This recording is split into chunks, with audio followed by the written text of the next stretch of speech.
The mud came up to meet me faster than I expected, and 30 people laughed, and I lay there for a second and thought about all the mud I had been pulled out of by people who did not laugh at all. It was 10 minutes past 7 in the morning. The confidence course sat in a low field that never fully drained, so the base of every obstacle was a churn of cold gray mud, and the rope wall was the 4th station, and I lost my grip on the second-to-last knot and came down hard on my back in it. The wind went out of me. I did not make a sound. That is a thing you learn young in my line of work. You do not spend the breath you might need. There were 30 of us in the class, field grade officers mostly, majors and lieutenant colonels sent to a leadership course before we stepped into the jobs waiting for us. I was one of the lieutenant colonels. Nobody there knew that. I had shown up in borrowed course gear with no rank on it and no story attached, which was exactly how I wanted it, because I had learned a long time ago that you meet the real version of people before they know what you are, and never after. The lead cadre for the obstacle course was a sergeant first class named Tanner Wolf. He was 30 years old. He was very fit and very sure of himself. He ran the course the way a certain kind of young instructor runs a course, which is as a performance with himself at the center of it. He had been waiting all morning for someone to fall. I gave him someone to fall. He walked over. He did not hurry. He stood over me with the sun behind him, so I had to squint up at his outline, and he let the moment stretch so the class could gather it up. "You're holding up my course, ma'am," he said. He put a little weight on the word. "Ma'am." He said it the way you say a word you have decided is funny. "Maybe stick to whatever desk they keep you at." The class laughed. Not all of them, but enough. A laugh only needs a few honest volunteers, and then the nervous ones join in, so they are not the ones standing silent. And that is how a whole field of grown adults ends up laughing at a woman in the mud who has not said one word. I did not say one word then either. I have thought about why. The truest answer is not patience, and it is not strategy. The truest answer is that a part of me, the oldest part, the part that has never once been promoted no matter how many times the rest of me has, heard him and thought for half a second that he was probably right. I got my breath back. I rolled to one side. I got a knee under me and then a boot, and I stood up out of the mud, slow and even. I did not wipe my face. Wiping your face tells people it bothered you. I got back in the line for the wall. Wolf had already turned away. He had me filed. Harmless. An older woman who could not clear a rope wall. He was not cruel about it. That is the part nobody understands until they have lived it. He was not cruel. He was casual. He had weighed me in the time it took me to fall, and he had gotten the weight wrong, and he had no idea he had gotten it wrong, and he moved on to the next station whistling. There is a thing that happens to a body when it hits the ground in front of people. It is not the impact that stays with you. It is the laugh. The impact is over in a second. The laugh keeps going. I stood in that line and I heard it die down behind me, the way a laugh does, in little aftershocks, one person and then another, remembering the joke and giving it a last small breath, and I kept my eyes on the top of the wall, and I waited for my turn to come around again, because I was going to get over that wall before the morning was out. I did not care how many tries it took. That is the only real thing I have, not strength, not youth, the willingness to line up again. I got over that wall on the 3rd try, about an hour later, when the class had moved on to the next station and only one bored cadre was left watching. Nobody saw it. Nobody clapped. I did not need them to. I had told myself I would clear it before the morning was out, and I did, and the private keeping of a promise like that is worth more than any witness. The mud on my back had dried by then, and I left it there. You learn after enough years which mud to wash off and which to just let dry and wear. Some of it is a stain and some of it is a metal, and the trouble is that from the outside they look exactly the same. Only the person wearing it ever knows which is which, and most days that has to be enough, because most days it is all you get. I want to tell you what was actually lying in that mud, but first I want you to see it the way he saw it, because the whole thing turns on the gap between the two, and the gap is the only thing this story is really about. Here is what Sergeant Wolf saw. A woman past 40 who came off the rope wall like a sack of gear and could not take a joke well enough to laugh at herself. That was the entire file. He was not carrying any more than that, and he did not think he needed to. Nobody thinks they need more than the file they already have. That is the whole trouble with people, and I include myself. The file feels complete the moment you close it. Here is what was actually lying in the mud. My name is Bridget Kessler. I was 44 years old that morning. I had been in the Army for 22 years. I was a lieutenant colonel, and I was a medevac pilot, an air ambulance pilot, which means I had spent most of my adult life flying an unarmed helicopter toward the exact places everyone else was flying away from. to pick up people who were having the worst day of their lives, and often the last one. I had a little over 4,000 hours. A good part of those hours were flown at night, in weather, into terrain, with someone bleeding out in the back and a clock running that I could not stop and could only, sometimes, beat. That was what was in the mud. But Wolf could not see it, and I had made very sure he could not, so I do not entirely blame him. You cannot read 4,000 hours off a woman's back. You can only read them off her eyes, and only if you already know to look, and he was 30 and did not know yet that the quiet ones in the back of the room are the ones you check first. He will know it someday. Everybody who stays in long enough learns it, usually the hard way, usually from someone they underestimated. Let me tell you how I run a room I am new to. I go in small, I take the back, I do not correct people. I let them tell me who they are, because a person who does not know your rank will tell you the absolute truth about themselves inside of a day, and a person who knows your rank will tell you what they think you want to hear for as long as you outrank them. I had come to that leadership course to learn who my peers really were before we all scattered off to command. The mud was not part of the plan, but the anonymity was. I had bought the anonymity on purpose, and the price of anonymity is that sometimes a 30-year-old sergeant gets to decide you are nothing and you have to let him, because the second you correct him, you have thrown away the very thing you came for. That evening, in the chow hall, a major sat down across from me with her tray. Dana Whitfield. She was about my age, an engineer officer, dry and observant, and she had been 3 people behind me in the line for the wall. "You took that fall like it didn't touch you," she said. "It touched me," I said. "I just have a lot of practice not showing where." She looked at me for a second longer than the sentence required. Whitfield was smart. She did not ask the follow-up. She filed it the way you file a thing you suspect you will understand later, and she started talking about the land navigation exercise the next day, and I was grateful to her for the rest of the course. Here is the part I did not tell Whitfield, or Wolf, or anyone.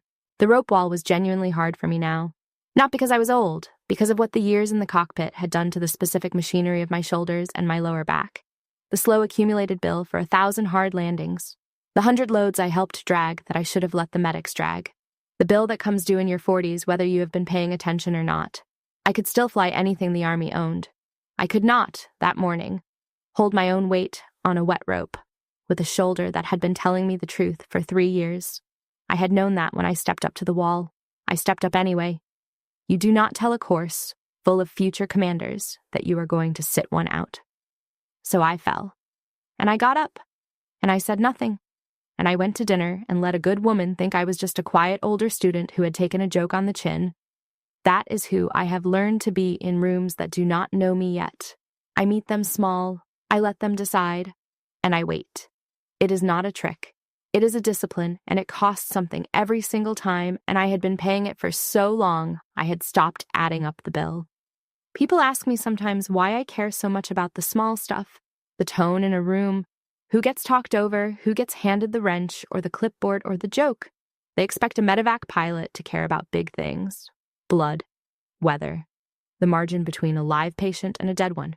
And I do. But I have come to believe the small stuff and the big stuff are the same stuff, just at different altitudes. The lieutenant who talks over the quiet sergeant in a meeting is the same officer who will not listen to that sergeant on a bad night when the sergeant is the only one who knows the ground. The habit is the habit. You do not get to be careless with people in the daylight and careful with them in the dark. It does not work that way.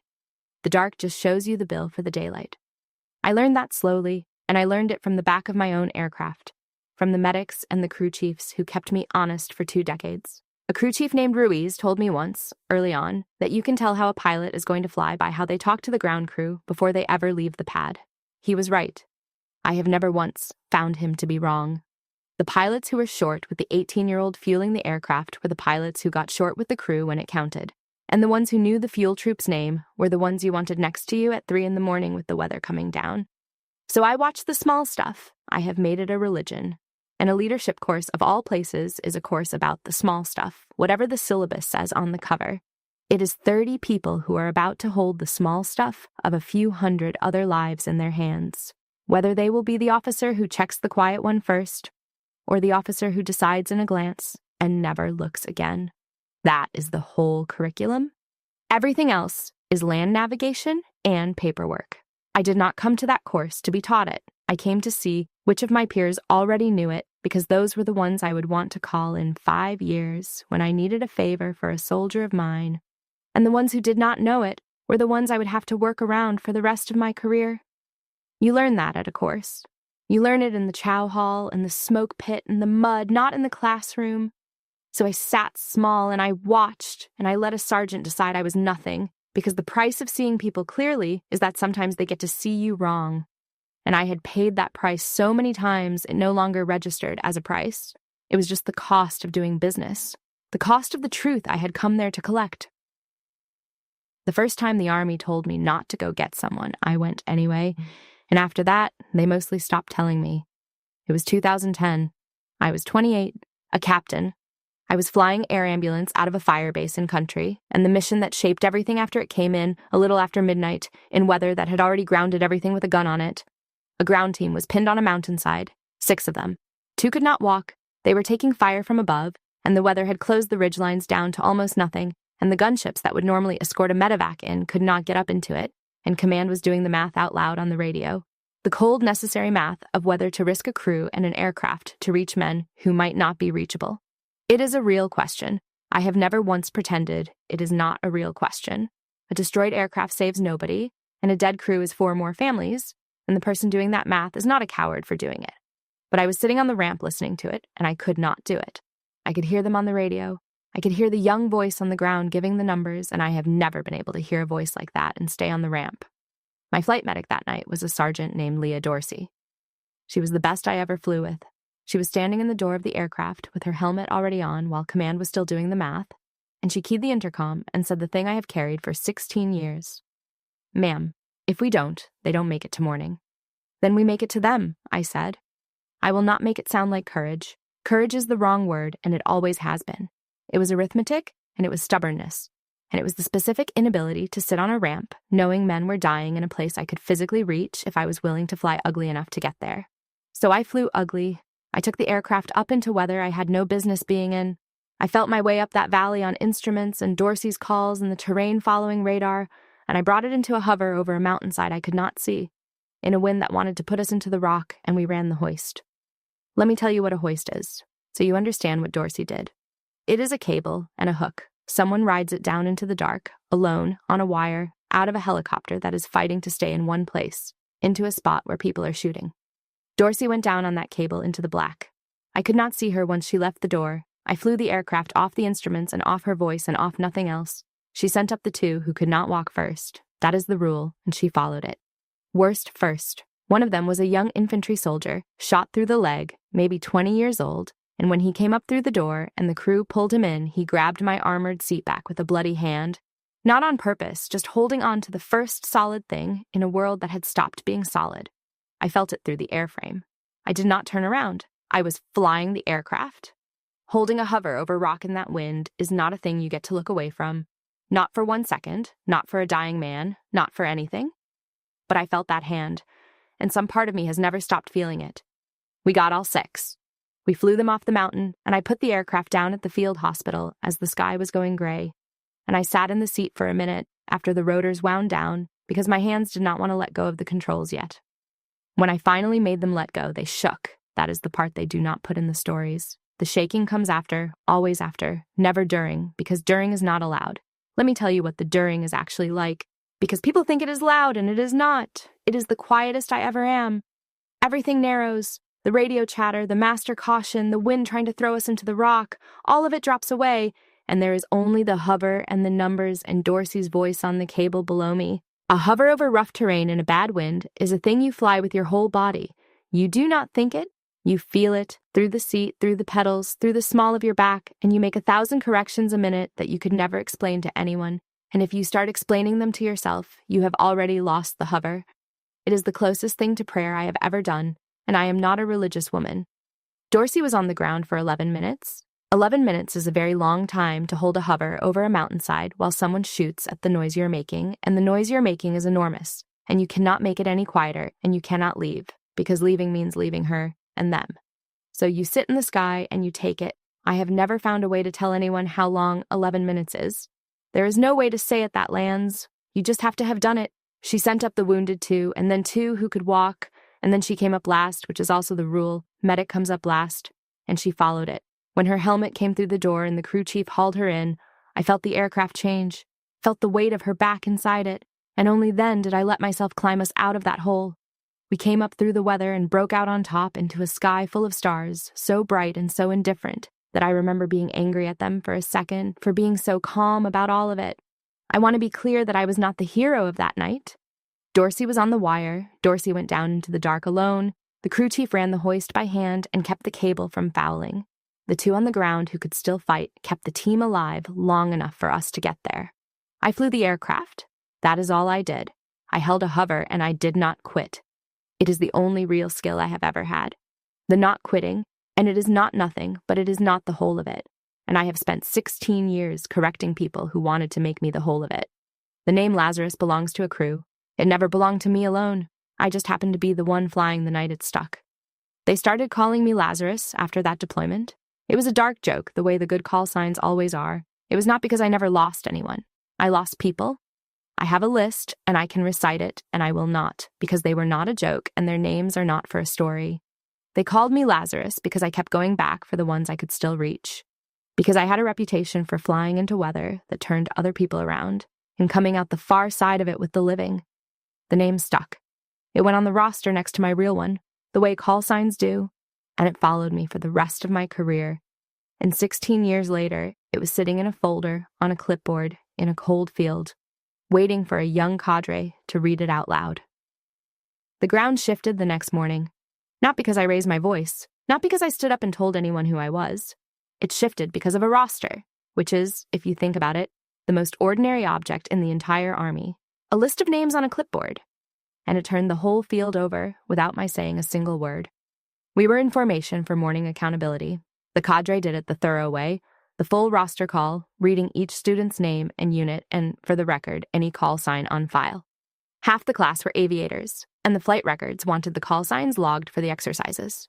A young cadre stood at the front with the clipboard and read down the list in the flat, fast cadence of a man reading a list he has read 100 times.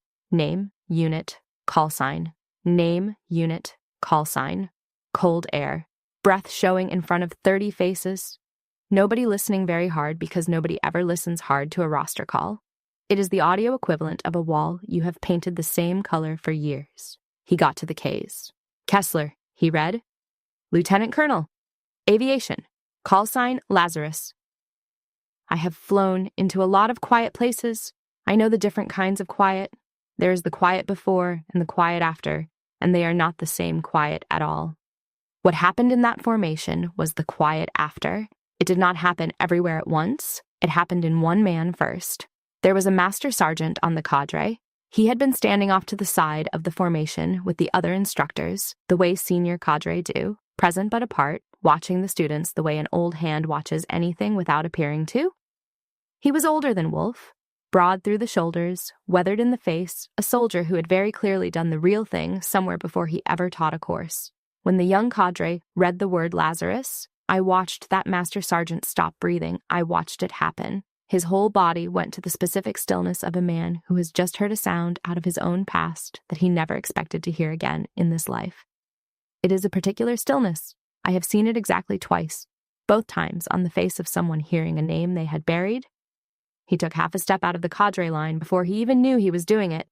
Then he caught himself.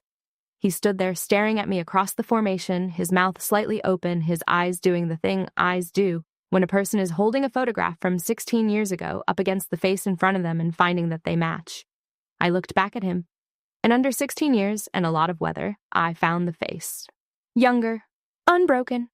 A bloody hand on my seat back in the dark over a mountain. He had been 20. He was 38 now and a master sergeant, and standing on the cadre of a course where his own instructors had spent the previous morning laughing at the woman who flew him off a ridge. Sergeant Wolf had not noticed any of it. He was near the front, still loose, still pleased with his course, still, I would guess, thinking of me as the woman who fell off the wall, if he was thinking of me at all. The roster call moved on. Name, unit, call sign. But the master sergeant was not hearing it anymore, and neither now was I. The two of us were standing in a formation in a cold field in the present, and we were also standing on a mountainside in the dark in the past. and there was no longer any wall between the two places. The pull to make it, nothing came up in me the same as it always does. Strong, familiar, almost gravity. I could let it pass. That was the thought, and it arrived fully formed, because I had thought it 1,000 times before in 1,000 other rooms. The roster call would finish, the formation would break. I could catch the master sergeant privately, quietly, off to the side, spare him the scene, and spare Wolf the morning, and keep the whole thing folded up small and dignified and invisible, which is how I had kept most things for 22 years. Let it stay a joke. I had let a great many things stay jokes. I want to be honest about how good I was at that, because if I am not honest about it, then I am pretending this was easy, and it was not easy. And the people who tell these stories as if the choice is easy are lying to you. Making it nothing had kept me alive in rooms that were not built for me. It had let me fly the missions instead of fighting the politics.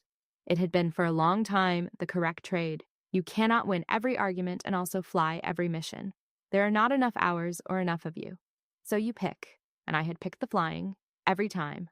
For 22 years, and the way you pay for picking the flying is that you swallow the rest. I had swallowed so much of the rest that I had stopped tasting it. I had started to think the swallowing was grace. It was not grace. It was a cost I had gotten used to, and there is a real danger in being praised for how gracefully you absorb a thing you should never have had to absorb. You start to perform the ease. You become fluent in your own dismissal. But there were 30 field-grade officers in that formation. 30 people about to take command of battalions and squadrons and companies of their own. 30 people who would, inside of a year, be the ones deciding who gets counted out and who gets believed. And they had all watched a cadre sergeant put me in the mud and laugh. And they were all, whether they knew it or not, about to watch what I did about it. And what I did about it would teach them more than any block of instruction that course would ever deliver. Because people do not learn leadership from slides. They learn it from watching what a leader does in the 90 seconds after something happens that no slide covered. If I made it nothing, I would be teaching them that it should be nothing. That contempt for the quiet ones is fine, as long as it turns out the quiet one had a good record to redeem her. That the lesson is check the roster first, so you do not embarrass yourself, instead of the actual lesson, which is do not decide what a person is before you know, and be the same to them either way. The master sergeant made the decision for me in the end. He could not hold it. He broke ranks properly this time, squared himself, took 2 steps toward the front, and spoke, and his voice was not steady. "Sergeant Wolf," he said, "do you know who you had face down in the mud yesterday?" Wolf turned around. The loose confidence was still on him for one more second. The second before a man understands that a question like that from a master sergeant in that voice, in front of the whole formation, is not a question he is going to enjoy the answer to. "Master Sergeant," he said. I stepped forward before the master sergeant could answer, because I had made my decision, and my decision was that this was not going to become a thing that happened to Wolf. It was going to be a thing I did, on purpose, with my eyes open, and I was not going to hand the moment to someone else's anger. Not even to the anger of a good man who felt he owed me one. Anger would have been the easy road and the wrong one. Anger would have made it about the mud. It was never about the mud. I decided 2 things at once, standing there in yesterday's dried mud, and they are 2 different things. And most people believe you have to choose between them. I decided I would not break Sergeant Wolf, and I decided I would not pretend it had not happened. There's a third path between humiliating a person and erasing what they did, and it is narrower and harder to walk than either of the other 2, and it is the only one worth walking. You make the thing true, out loud, in front of everyone, without softening it and without sharpening it, and in the same motion you hand the person a door. Not a wound, a door. Something they can actually walk through to become better than their worst morning. "Stand easy, Master Sergeant," I said. He held, but he eased. Then I looked at Wolf. My voice was level. It was the voice I used on the radio with a casualty in the back. The voice that lives below the place where the shaking is. "Sergeant, you run a hard course. That's good. These people need a hard course. I mean that. I am not being kind." He did not know what to do with a compliment. He had braced for the other thing. A man braced for a blow does not know how to take an open hand. It takes him a second. "But you looked at me yesterday, and you already knew what I was before you found out," I said. "You had me filed before I hit the ground. Every person in this formation watched you do it. That is the one thing a leader cannot afford, and it has got nothing to do with me. I am fine. I have been counted out by better than you and lived to be counted out again. It has everything to do with the next person you decide about a half a second too early, who will not be a lieutenant colonel with a call sign in a folder, who will just be some quiet soldier you never bothered to know. I put my hand out toward him, not to shake, to offer. He looked at it. Then he understood, the way you understand a thing your body gets before your mind agrees. And he was quiet, and something moved across his face that was not fear and was not shame exactly. It was the thing that comes after both of those. If a person is any good underneath, it was understanding. I have thought a lot since about why I did not simply enjoy that moment. It was mine to enjoy. Every rule of the world says a person who has been mocked and then vindicated gets to enjoy the vindication. The room had turned. The sergeant was humbled. The master sergeant had spoken. I could have stood in the center of that and let it warm me, and no one would have blamed me, and a younger version of me would have. But I did not enjoy it, and I want to tell you why. Because it is the part of this I most want you to take with you. Enjoying it would have meant I still needed it. And the whole distance I had traveled, from the captain in the desert who flew the mission partly to prove a point, to the colonel in the mud who got up and said nothing, was the distance out of needing it. The vindication was not a gift I had been waiting for. It was a thing that happened, the way weather happens, and I noted it, and I did not let it become the point. The point was never going to be that they finally saw me. The point was that I had gotten up out of the mud, the same way I always do, in front of 30 people, before I had any idea that a single one of them would ever learn my name. That was the whole of it. The recognition was just the weather that happened to arrive afterward. So I did not stand in the center of it and warm myself. I put my hand out to a young sergeant who had gotten me wrong, and I helped him back from the edge of his worst morning, because that was the only part of the whole business that was actually mine to do. The rest, the turning of the room, the master sergeant's voice cracking, the colonel walking up, all of it belonged to other people and to the weather. My part was the hand. It has always been the hand.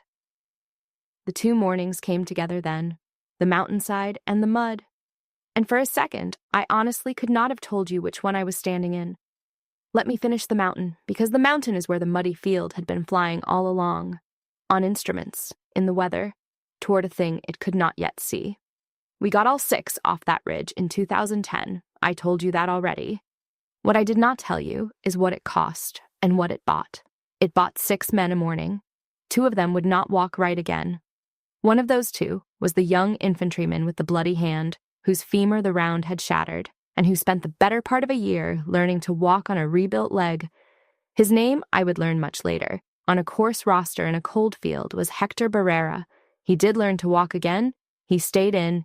He made master sergeant. He became the kind of senior enlisted soldier who trains the next generation, which is the highest thing a soldier can become, higher than any medal, and he was standing 20 feet from me in a cadre formation, and he had just said my call sign to a room without knowing it was mine. I did not know any of that on the mountain. On the mountain he was a casualty, a set of vital signs and a shattered femur and a bloody hand. And I did not know his name, and I did not turn around to learn his face because I was flying. I have carried hundreds of people I never saw. That is the strange arithmetic of my job. You save a life, and you never learn what it becomes. You hand it off at the field hospital, and it walks out of your aircraft and out of your life. And you fly the next one, and you tell yourself it is better that way. Cleaner, that you cannot carry all of them by name, or you would never fly again. Mostly that is true. Mostly the ones I carried are a number in a logbook and nothing more, and I have made my peace with that because a peace you do not make will eventually make itself out of you. But every so often one of them comes back around. Not often. A handful of times in 22 years. A man in an airport who recognizes a patch. A letter forwarded through 3 units. A woman at a change of command who turns out to be the daughter of someone I flew off a roof. And every time it happens, the same thing happens inside me, which is that the number in the logbook turns back into a person, and I have to sit with the weight of that for a while. The enormous, unlikely weight of a life that kept going. It is a good weight. It is the best weight there is. But it is a weight, and it catches you off guard because you have spent so long treating them as numbers so you could keep flying. Barrera was one of the ones who came back around. 16 years later, in a cold field, off a clipboard, in a call sign read by a bored young cadre who had no idea what he was reading. I looked at him across that formation, and I did the math I almost never let myself do. I thought, that is a whole man. That is a master sergeant with a rebuilt leg and 2 children and a career spent making other soldiers better. And there was one night in the weather when a colonel on a radio almost decided he was not worth the risk and would not have been wrong. And if that colonel had decided the other way, none of it would exist. No master sergeant, no children, no hand on my seat back that I have felt for 16 years. It runs that close. It always runs that close. That is the thing I wanted the 30 officers in that formation to carry out of the mud, more than anything about me. Here is the thing about the mountain that the mud brought all the way back. On the ridge, in the weather, I was not brave, and I was not a legend, and I was not Lazarus. I was a 28-year-old captain who someone somewhere up the chain had almost told not to go. The math had almost gone the other way. Command had almost decided that the crew and the aircraft were worth more than the reach. And they would not have been wrong to decide it. That is what I need you to understand. They would not have been wrong. If they had made me stay on the ramp that night, no board would ever have faulted them. And if they had, Master Sergeant Barrera would not exist. Hector Barrera would have died on a mountainside at 20, and no one would ever have known what he was going to become because you cannot know. That is the whole terrible thing. You cannot know in advance which soldier in the mud is going to become a master sergeant who trains 1,000 others. You cannot know which quiet person is carrying 4,000 hours. So the only safe rule, the only rule that does not eventually kill someone who mattered, is to reach for all of them, to count none of them out, to fly ugly toward every single one, because you cannot tell from the ramp which ones were the point. I got counted that night on the right side of somebody's arithmetic, barely. And every single time since, when someone has counted me out on sight, some part of me has remembered how close the whole thing runs, how thin the margin is between the person they decide you are and the person you actually turn out to be. Barrera spoke again, to the formation this time, and his voice had steadied into something formal and certain and carrying. "She flew the hoist that got me off a mountain in 010, he said, in weather that grounded every gun in the country. 6 of us on that ridge, 2 of us who could not walk. She should not have come. Every rule said stay. She came. And into the middle of that, through the back of the formation, walked the course director, Colonel Owen Prescott, a quiet, sharp-eyed man who had clearly heard enough as he came up to understand the shape of it. He stopped. He looked at me. Something rearranged in his face, the way it does when a person revises a whole set of assumptions in 1 second. "Colonel Kessler," he said. "I didn't know we had you in the class." Nobody was laughing now. It was not the humiliated quiet from the day before. It was the other quiet, the after quiet, the sound a formation makes when 30 people rearrange, all at once and without a word, everything they were certain of a minute ago. Recognition is a strange thing. It never comes on the mountainside, where you could have used it. It comes years later, in a muddy field, to prove to you that you never needed it in the first place. The course went back to work, because a course always goes back to work.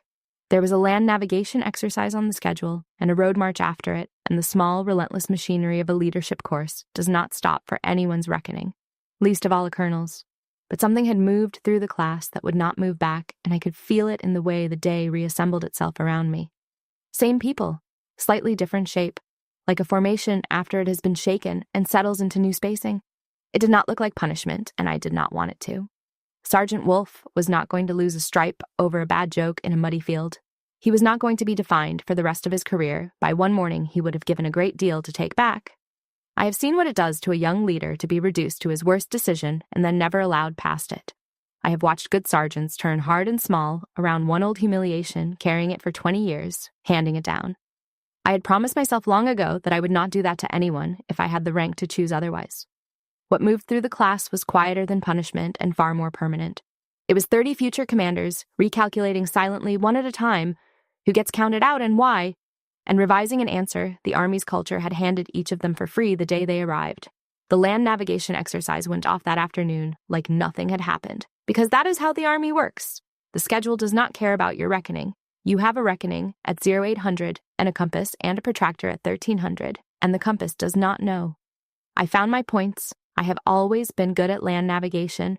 It is the same skill as the flying in the end, which is knowing exactly where you are when the terrain is lying to you and the map is old and the night is coming down.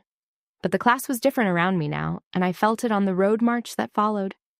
A road march is a good place to learn who people are because it is long and it is boring and it hurts a little, and people talk when they are tired in a way they do not talk when they are fresh. Officers who had not said 2 words to me in a week fell in beside me on that march. Not to flatter. The good ones do not flatter. They fell in because they had questions. Real ones. The kind you only ask someone once you have decided they might actually know the answer. What do you do when command tells you not to go and you think they are wrong? How do you carry the ones you do not reach? How do you lead people who have already decided you are not the one who should be leading them? I answered what I could. I have never had clean answers. I have answers that are true, which is a different thing and mostly worse to hear, and the good ones could tell the difference and wanted the true ones anyway.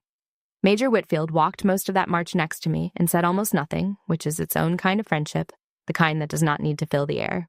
Near the end, when the lights of the barracks came up ahead of us and the column started to smell the finish, she said one thing. "You could have told them the first day," she said. "Saved yourself the mud." "Then I would have spent the whole course being a colonel," I said. "I wanted to spend it being a student. You only get to be a student in a room that does not know your rank." She thought about that for 100 meters or so. Then she nodded, the way she nodded. Once. Final. "That is the most senior officer thing anybody has said to me all week," she said. "And you said it covered in mud." She reminded me of it years later, at a change of command. Both of us colonels by then, both of us going gray. But that is a different story, and it belongs to a different field. Major Whitfield caught my eye across the formation as it broke. She did not look surprised exactly. She looked like a woman whose earlier suspicion had just been confirmed. She gave me a small nod, one professional to another, and I understood that she had known there was something the whole time. Not what, but that. And I nodded back, and a friendship that would outlast the course started in that exchange, the kind the Army gives you a few of if you are lucky, the ones that show up 2 commands later, exactly the same. Sergeant Wolfe found me before the land nav brief. He came on his own, which I noted, because the ones who wait to be summoned to their own reckoning are a different kind of soldier from the ones who walk toward it, and the difference tells you everything about who they will be in 10 years. "Ma'am," he said, "I don't have an excuse. I've been trying to build one for the last hour and I don't have one. I had you figured before you hit the ground. That is the exact thing I stand up in front of these students and teach them not to do, and I did it in front of all of them, to you." "Then don't do it to the next one," I said. "That is the whole apology. Not the words, the next one. There is always a next one. Some quiet person you have already decided about, and the apology is not this conversation. The apology is what you do the next time you feel yourself doing it. Catch yourself. That's all I want from you. Catch yourself and look again before you open your mouth." "Yes, ma'am." "You run a good course, Sergeant. Keep running it hard. These officers are going to need everything you can put them through. Just run it with your eyes open. The hard part of your job was never the obstacles." I did not file anything. People always ask, as if the paperwork were where the justice lived. There was no paperwork, no counseling statement, no note in anyone's record. The lesson was louder for being entirely unofficial, and I had decided many years and many rooms ago that I would spend the rank I had bled for on building people, and not on breaking them. The Army has never once been short of soldiers willing to break a young leader over a single morning. It has always, in every unit I have ever served in, been desperately and chronically short of the other kind. That evening, I walked back out to the course alone, the way I had started, because I have never been able to end a hard day anywhere but next to the thing that made it hard. The field was empty at dusk. The mud had crusted over. The rope wall stood black against a gray sky going darker. I stood at the base of it, where I had come down the morning before, and I let myself feel the thing I do not let myself feel when anyone is watching. I was tired. Not from the fall. The fall was nothing. I was tired from the arithmetic of it. 22 years of being counted out on sight and then having to prove, over and over, in field after field and formation after formation, that the count was wrong. 22 years of meeting people small so they would show me who they really were, and then carrying the cost of being underestimated for as long as it took the truth to catch up. It is a specific fatigue. It does not show on any scan. You carry it the way you carry a wounded patient, with your legs and your back and your will, and you do not notice the weight of it until the exact moment you finally get to set it down. I thought about the names on my list, the ones I did not reach, the weather that beat me a few times, the clock I could not beat, the mornings the hoist came up empty, or came up too late, or came up with someone in it who did not survive the flight. I keep the list because forgetting it would be a lie, and I have made one rule I never break, which is that I do not lie to myself about the work. But I also thought about Barrera, standing in that formation, alive, a master sergeant, training the next ones. I thought about how close his whole life ran to not happening, on somebody's arithmetic, in the weather, in the dark. And I understood, standing at the base of a rope wall in a muddy field, that being remembered is not the same thing as being at peace. They are not even close. I said I keep a list. I want to tell you about the list, a little, without saying the names because the list is the other half of this, in a story that only shows you Barrera and not the list as a lie by omission, and I told you I do not lie about the work. There was a night I did not beat the weather. It closed before I could get up the valley, hard, all the way to the deck, and I turned back, because turning back was the only choice that did not kill my crew, and a soldier died on the ground who might not have if the sky had given me 20 more minutes. The sky does not give you 20 more minutes because you want them. I flew back to the field with an empty aircraft, and I have never fully put that one down. There was a morning the hoist came up with a soldier who did not survive the flight, and I flew as fast as that airframe would go, and it was not fast enough, and fast enough did not exist that day. There were others, not many. Enough. I do not tell you this for sympathy. I tell you this because the discipline I have been describing, the getting up out of the mud the same way every time, is not a trick I do because it always works. It is a discipline I keep precisely because it does not always work. If it always worked, it would not require discipline. It would require only luck. The reason you get up the same way every time, whether or not anyone learns your name, whether or not you reach the one on the ground, is that the getting up is the only part that is yours. The weather is not yours. The clock is not yours. Whether the person on the ground lives is, in the end, not entirely yours, no matter how ugly you are willing to fly. The only thing that is fully yours is whether you go and whether you get back up and whether you go again the next night with the same weather waiting. So I keep the list, and I keep flying, and I keep getting up. Barrera is on one side of the ledger, and the names I do not say are on the other. And the ledger does not balance, and it never will, and I have stopped needing it to balance because a life spent reaching is not an equation you solve. It is a direction you point yourself in and hold. The way you hold a hover with your whole body, making 1,000 corrections a minute for as long as they let you fly. You can be right for 22 years and still carry the anger of it like a stone you have held so long you have stopped feeling it as a separate thing from your own hand. The trick, the only trick there has ever been, is to set the stone down. It is harder than it sounds. A hand that has held a stone for 22 years does not remember how to be a hand that holds nothing. So I stood there in the dark, and I made my hand let go, deliberately, the way I was taught to bring a wounded aircraft home. Not by throwing it, not all at once. Slow, on purpose, holding the attitude, letting the energy bleed off on its own, until the whole thing settles so gently onto the ground that you cannot name the second it touches down. By the time the field lights buzzed on overhead, I was not angry anymore. I was just a soldier standing next to a wall in the dark, about to go take command of a formation of people I would spend the rest of my service trying to reach, none of whom I intended to count out on sight, because I knew exactly what that felt like from the mud side, and I had decided, a long time ago, I would not be the one standing over anyone with the sun at my back. The course ended a week later, and the last formation was everything the muddy morning had not been, which is to say it was clean and orderly and warm. And for once I did not mind the ceremony of it, because a course closing out is a small promise a group of people make to each other about the kind of leaders they intend to be. Master Sergeant Barrera found me on the last morning, after the certificates, when the formation had broken into the loose, scattering crowd of people about to fly back to their units across the country. He walked up the way he walked, a man with a rebuilt leg who had learned to carry it so well, you would only notice if you knew, and I knew. "Never got to say it on the mountain, ma'am," he said.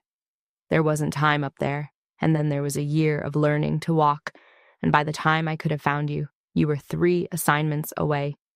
So I'll say it now. Thank you. I've got 2 kids at home who exist because you flew into weather that told you to turn around."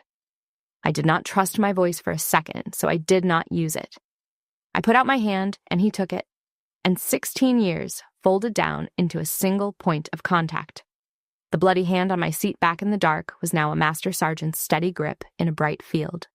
Neither of us said anything else. There are things a word can only make smaller, and both of us had been in long enough to know which things those are. Sergeant Wolfe was in that last formation too, and he was changed, not transformed. People do not transform in a week, and anyone who tells you they do is selling you something, usually themselves, changed, in the small permanent way that is the only kind that ever holds. He had run the rest of the course harder and quieter, and I had watched him, twice, catch himself in the middle of deciding about a student too early, and stop and actually look. That was worth more than any apology he could ever make with his mouth. An apology is words. Catching yourself is character. When the course director dismissed us and Wolf rendered his salute to the formation, he found me in the crowd afterward and gave me one of his own, sharp and true and unhurried, and he held my eyes the whole way through it, and he meant every degree of it. Major Whitfield walked me to the parking lot. A friend now. She made me promise to look her up when our commands put us near each other, which the Army being what it is, they eventually would, and did. I drove out past the confidence course on my way off the installation. The mud had dried in the morning sun. The rope wall stood tall and dark and ordinary. The place that had laughed at me stood a little straighter now. Not because I'd made it, because it had learned something. And I have come to believe that a place that learns something is the only kind of monument worth leaving behind. Worth more than any plaque, because a plaque only remembers and a lesson keeps working after you are gone. I want to say one thing to you, whoever you are, wherever you are hearing this, if you have ever been counted out before you got the chance to show them. Someone is going to decide what you are before you open your mouth. It will happen in a muddy field. It will happen in an office. It will happen at a table full of people who share your last name. They will take the one glance they are willing to spare you, the glance while you are down and have not gotten up yet, and out of that glance they will build a smaller person and hand it to you and expect you to wear it. And sometimes they will not even be cruel about it, which is worse because there is no seam in casual to get your fingers into. Cruelty you can push against. Ease just closes over you. You do not owe them the fall, and you do not owe them the comeback. This is the part that took me 22 years to learn, so let me hand it to you now for nothing, so it does not take you as long as it took me. You do not have to prove them wrong in the same moment they get you wrong. You do not have to make certain they find out who you really are. You do not have to be loud enough or strong enough or fast enough to be believed by people who have already decided not to see you. All you owe, the only thing you owe in the whole exchange, is the discipline to get up out of the mud the same way every single time. Clean, even, without spending the breath you might need, whether or not one person in that field ever learns your name. Because the ones worth reaching will remember. That is the whole secret, and it is the only thing I know for certain after 22 years of the work. Somewhere in every field full of people who counted you out, there is one who owes their morning to someone like you, and that one will stand up. And the rest were never the point. The truth is slow. It runs late almost every time. It shows up years after the mountain, in a muddy field, once you have already stopped needing it to come at all. And when it finally arrives, all it does is confirm out loud what you already knew, in the quiet the whole way down. So get up out of the mud, the same way every time, and then go find the ones you can still reach. The end.